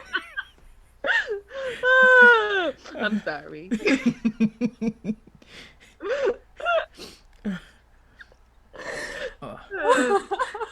Uh, but see, again, guys, joke. Would you just joke a little bit? Stop, okay? Oh my That was too god. good. That was too good. That Anyways, almost so that yeah, almost that was sounds all. like child abuse because she made you run outside in school at In In the the school rain. rain. in the rain. You could have gotten Yeah. sick. I know. You definitely could have if you got a cold, like sued her. Oh, literally, like kids like opted out. They were like, "I have asthma, I can't do this." Like they would make up like some excuse not to take the Yeah, class. like CrossFit is so in like that's something you don't do unless you're paying someone to put you through it. It's a Yeah, choice. That's like You a can't. form of like you have to want to do CrossFit to do it. yeah. Yeah. And again, like you're 15 and you're in high school. You don't want to do gym. Period. Like Yeah. it You was want to awful. do It's not the Olympics. no. You want to do what you want to do, and a lot of teenagers don't want to do CrossFit. They want to do their sport or something. Right. Well, or no sport. I don't want to do anything. Yeah. I always thought gym class was so stupid, anyways. I feel like all high school, like I understand the importance of physical education, but like I feel like we go about it in a way that makes people resent it. Yeah, Like totally. I wish you could do it in a way where like people like loved like fitness like I do. Yeah, or Like literally just be like, introduce it into like in a different format where it's not forced. yeah, like just I don't even know. Because like when It's you do it, it's fun. Like you get so much reward from moving your body. Your body was made to move at some degree. and Like Yeah. then you they don't. I'm not saying like you're built to like be an athlete. Every body is made to like to walk. Like walking's a great form of exercise. Like Hmm. yeah, and it's then an also you underrated have form of like exercise. Well, the old fart crotchety gym teachers that yell at you all the time. You're like, dude, and then you're late to class because you have to change, and they don't let you inside if you're doing gym class outside until a minute before your next class, and you go, excuse me, well, I Yeah. have class. well, Yeah. also too. So part of the reason, and it's been changing in recent years, is that people think if you start kids young weightlifting, it's gonna like stunt their growth or whatever. Because Lauren could probably attest to That's not this. true. People who are gymnasts, they've been shown when they get older, the reason why they're shorter is because they're so nutrition deprived because of all the strenuous work they've been through as a kid. You know, like those kids that are put into those Yeah. all intensive sports while they're younger. But I don't think it's an I have a issue, question. and this has been proven more and more recently. So say like, okay, when I have kids and my kid wants to like sees me doing workouts or whatever, my kid is like, "Hey, like what are you doing, mom?" I'm like, "Oh, I can show you." You show them the right way and the correct way with correct form first above all, and just introduce them to that world so that when it comes to high school or when PT gets more intense in school, they'll be like, "Oh, I got this. Like this is nothing," because I've always already been introduced to it safely and But that's not efficiently. a parent's obligation for that, though. No, I but mean, for you specifically, for because you're into it. right, right, but But like, I think that might be part of the reason too because at least from my perspective and like being around the people was around with, they weren't into it because they didn't know that world because their parents didn't do it. So when it came to do it in school, no one wants to do it. yeah, but do you think that we should make these kids in high school like do this intensive, crazy workout stuff? No, Not you have necessarily. to. I don't. No, So it's like when we talk about you have to like change your style to the person's needs or how they learn. It's the same with fitness. You have to adjust it to their yeah. needs or the way they learn fitness and their But body I'm type. saying like not everybody's gonna be into fitness how you guys are, No. though. No, right. And I get what you're saying. And I understand not everyone's going to be into it in some way. But what I think what Danielle and I are trying to get the point across is I wish we both wish there was a way to like introduce it because once it's introduced in a healthy way in your life, it becomes like a pattern. And I think like we both want it to be a pattern for young people to have a healthy relationship with because we think it's important. Okay. And I get what you're saying. Not everyone's into it, and you can't make someone do something they don't want to do. But what I wish could happen, and I think the whole point of teaching physical education in schools is to have it introduced to people so they know how to incorporate in their everyday lives in a healthy manner. But I feel like the way we're going about it now, it's so forceful that they don't want to take it away with them throughout their life. Like I want it to be like again, I think walking just for like 20 minutes is a huge deal. Like you don't realize all the benefits you get from that. Like if Yeah. You even if don't. that's all you do, You're fine. You don't need to you don't work your have to do the crazy muscles. CrossFit stuff. Yeah. You just need to work your heart and be, you know. Yeah. I had Wendy's for lunch. So How was it? speaking of health and wellness, Well, I think my question for you when you were talking about like the gymnasts and how like the theories are like it stunts their Mm. growth and their nutritional value and health. A lot of, especially younger, like I'm saying like preteen teen kids who do gymnastics, like they do not eat well, No, they which is don't. why I said I had Wendy's for lunch Yeah. because your diet is the most important thing, Yeah. even I think before like exercising Well, and stuff. so I was Yeah. So just as far thinking as like about being now this. malnourished, I think it's because they don't eat well. No, yeah, and it's like it's like a full circle, right? So like say for example, you force the kid to learn PT in school, but then they go home and they don't see it's not in their environment and it's not what like their family does. So they're not going to pick up on those habits. So say for example, a gymnast is so into or is working and preparing so intensely for a meet or something coming up. If they don't have, if they're not the environment to add that nutrition that they need, because they will need way more calories than like when we were younger, then they're not gonna succeed. Yes, they'll still grow, but it's kind of you need to recognize, okay, my kid is doing a lot more Can exercise and I need to bump up their nutrition and their calories so they balance out. So for example, there's this one can I fitness speak on this guy. for a second? Yeah, go for it. Because this is a really important part of gymnastics is the nutrition. And what's really important to being a gymnast too is you learn how to work with your size. So the hardest thing for a gymnast to do is to grow. So when I was when I stopped gymnastics for a couple years, I grew. And so relearning certain skills that I had perfected for my new body proportions was insanely difficult. So that's why nutrition is such an important part in gymnastics because a lot of coaches emphasize on keeping their gymnasts tiny so they can keep the skills they have and they don't focus on the proper nutrition. And that's why you see the I don't know if you watched the athlete A, like the abuse that went on between the coaches and whatever regards to like developing eating disorders in gymnastics because of how demanding it is and like Mm-hmm. they're so focused on staying small and muscular and not maintaining a healthy stature and strong and Mm-hmm. performing well, Yeah. I think if that for makes that sense. instance though, they need to change the mindset cuz not every kid's going to be small that Oh wants to do no, the whole gymnastics. sport, I think gymnastics needs to revamp their mindset for Yeah, sure. for sure.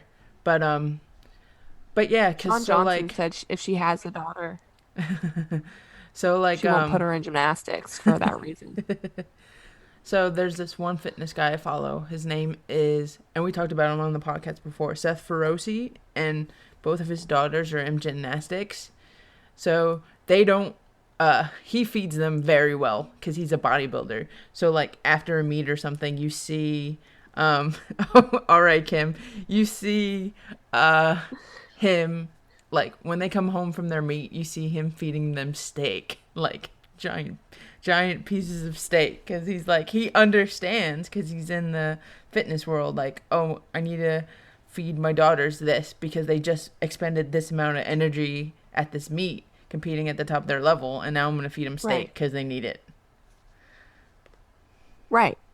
And like I think people nutrition is such a fascinating concept to me. And like I'm taking a nutrition course right now. It's such an essential part of your whole being and like your wellness factor, Yeah, you know?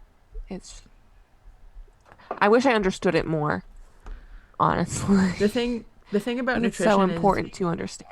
yeah, it's important, but the thing is, I feel for nutrition, once you learn, just you grasp it, it's gonna change. So like what you were trying to learn, the science is gonna change, and you're gonna be like, oh shit, I need to relearn what I just learned because the science has changed. Because it and like that's the whole thing with anything. Science is evolving so fast that Mm-hmm. it's like Yeah. nothing's permanent anymore because of how many advances they're making.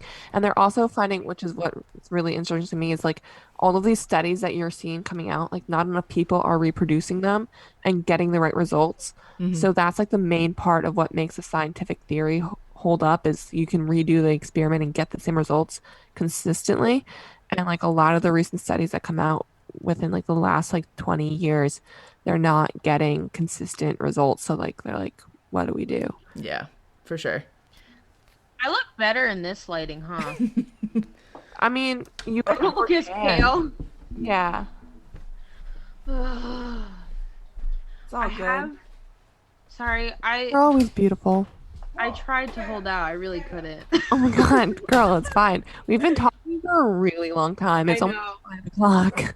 It's fun though. I know, because we're on Danielle's time because we're ahead. So she's like Danielle's so obnoxious. She left the room so I could talk about her, but she literally, because she's 3 hours behind us. So like when I'm like, hey, let's do this at this time, she's like, no, that's too early. It'll be like 9 o'clock. I don't think it's early. That's not that early. I wake up at No. 6. Same. And she's like, no, that's too early. And then like da da da da. And then Well, literally 9 o'clock our time or 9 o'clock her time? her time. Okay. No, I'm not making her get up at 6 in the morning. But like No. it'll be like, so then it'll be like So you 12. wanted to, did you originally want to do it at 12 today? Is that what you're No, saying? no. Because I knew that I know how she is, you know? So I'm like, Yeah. no. But, and then, like, well, then I'm, like, sometimes we do podcasts, like, later, like, the ones we do by ourselves. I'll do it, like, 6 o'clock at night, and then I'm winded, because they're really tiring. No, they And are. then, you know, You're she's talking like, a lot.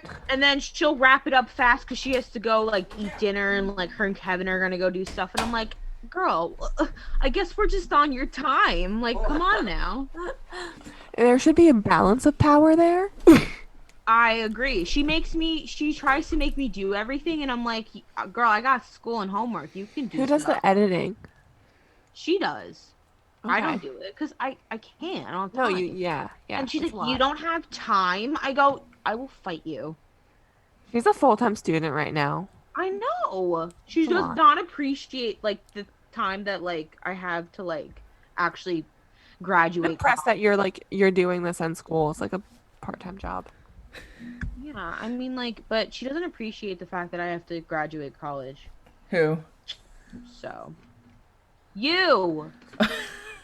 That entire time you left, I was talking about you. It's all positive things. Don't Oh. worry. Such lies. Don't lie to me. Wait, Danielle, I have. So next podcast. Oh wait, are me we and Danielle done? are gonna Wait. have. We're gonna have Lauren. Okay. No, I have. Wait. Can I say something? Yeah. Next podcast that like you know how you and I do our podcast. Mm-hmm. We're gonna have Lauren on, and we're gonna do celebrity forearm. But I think we should change up the rules. I think you should find the celebrity forearms, and we have to guess who it is and say whether we like the forearm and or if we dislike it and why. And we have to see whoever guesses the right forearms and wins gets something. Why do I feel Yeah. like Danielle's gonna pick really obscure celebrities? I hope she No. does. No, I'll Right? pick We'll turn it- good ones. We'll turn it. Watch me. Watch like my search history for the next week be like mystery celebrity forums so I can get good at identifying them. What? But- Okay, because So I was find some forearm, find facts about these people. Try not to find anything that like gives it away too much. okay. Yeah. Just to make it easier, do you both like the same kind of celebrities? Because I'll pick people that aren't too hard to guess, but like, do you have the same taste Okay. in celebrities? I feel like we have different taste in men, but we follow the same kind of Yeah. people. Like we have. Yeah. That's why our friendship works so well too. Because like you like guys like Jason Momoa and like I like people like Luke Hemmings. Yeah. We're not in competition with each other when it comes to men. We really aren't.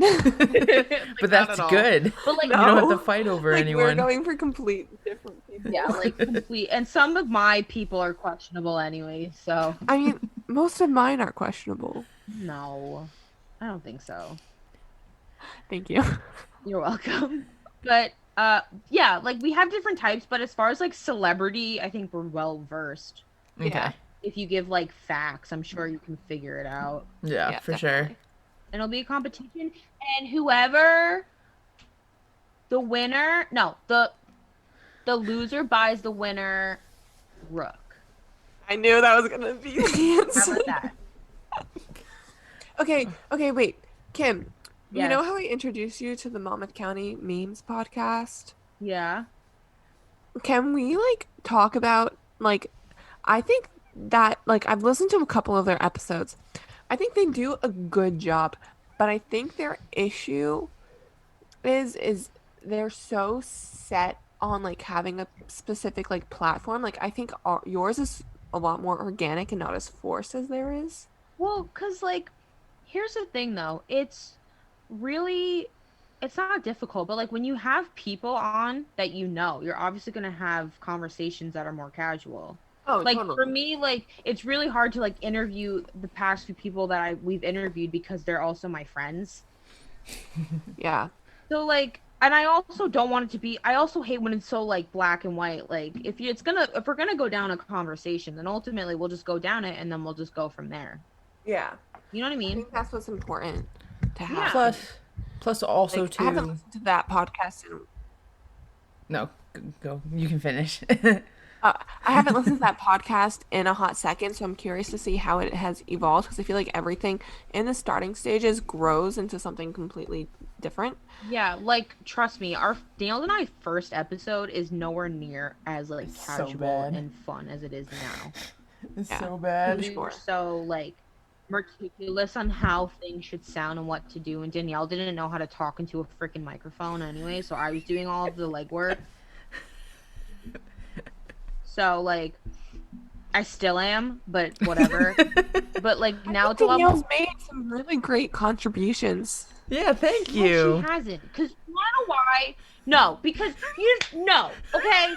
Because she literally, I will go down a rabbit hole of preachy information, right? And I will speak to the people, and then she will agree with me and say the exact same thing that I just said.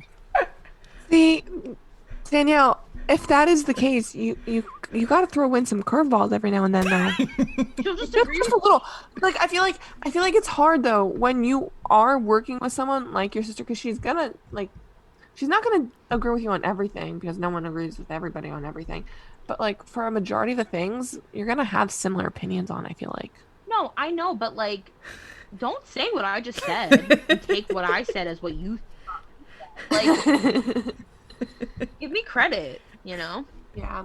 Add some good food for thought.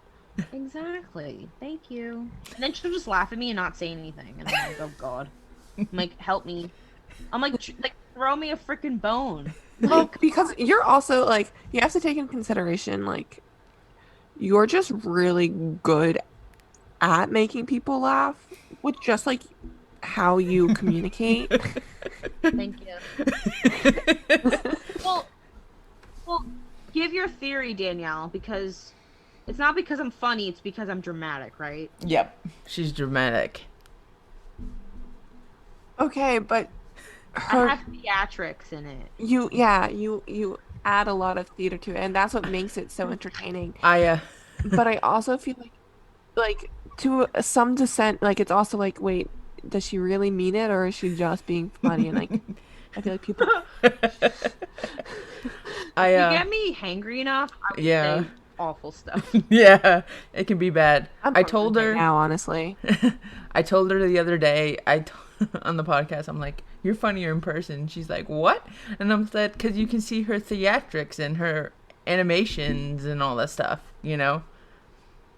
Right, right. When it's just your voice, they don't see how excited your facial expressions are, which is like why what I had a really hard time with listening to podcasts in the first place is like I know like I listened the first podcast I listened to was the Chicks in the Office on Barstool, and like I didn't know anything about them, but I could listen to them and I'm like I feel like I'm missing half of the story because I'm not able to see what they're doing with their facial expressions. So like they could be speaking sarcastically, but like I can't really tell. But then I feel, I from the response of the other person, I know if they're sarcastic or not. You I know? think my sarcasm's pretty obvious. No, it totally is. Yeah. It's just like it's more clear when you can Well, see it. of course. But that's like any kind of communication. I feel like there's always the Yeah, ways for totally. it to get misconstrued and misread and misguided. Yeah. But that's what makes it Yeah. communication. There's the What, noise and the all the stuff. yeah. What I was gonna say for Drop us knowledge, though, D. Let's go.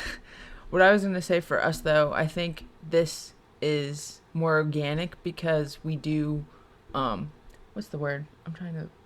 We do not support, but we encourage open conversations between the people talking.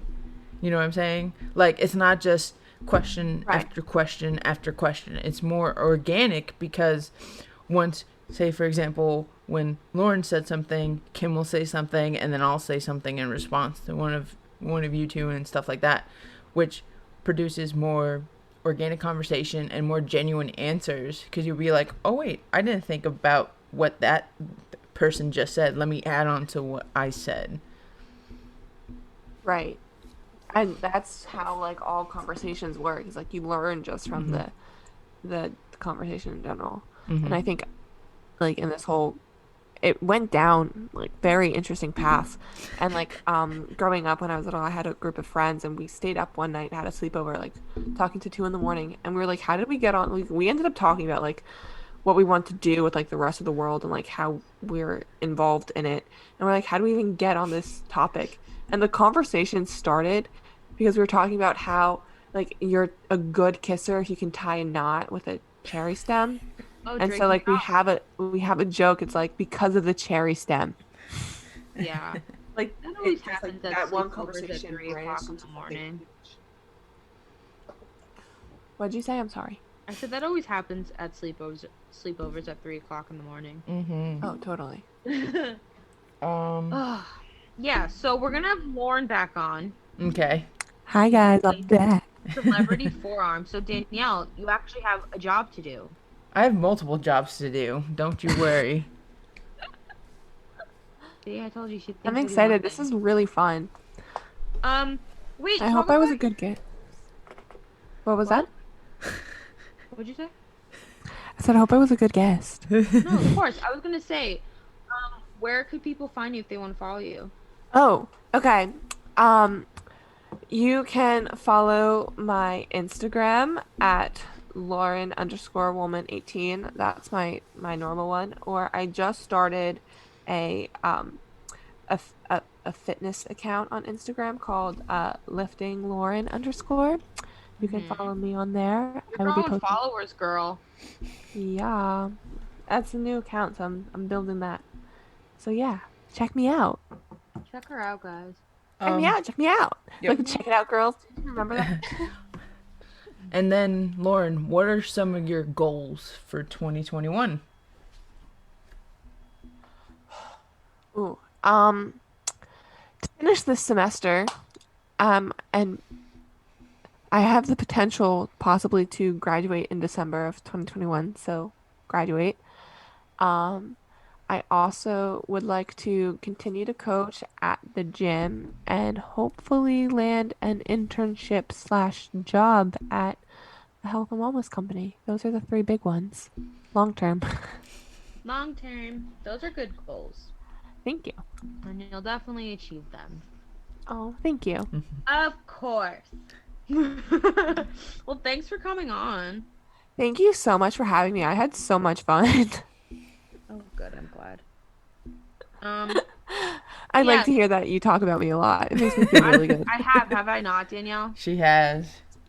It's a really I really have. I'm like, good ego boost. I know, and it's only right to have you on at some point, huh?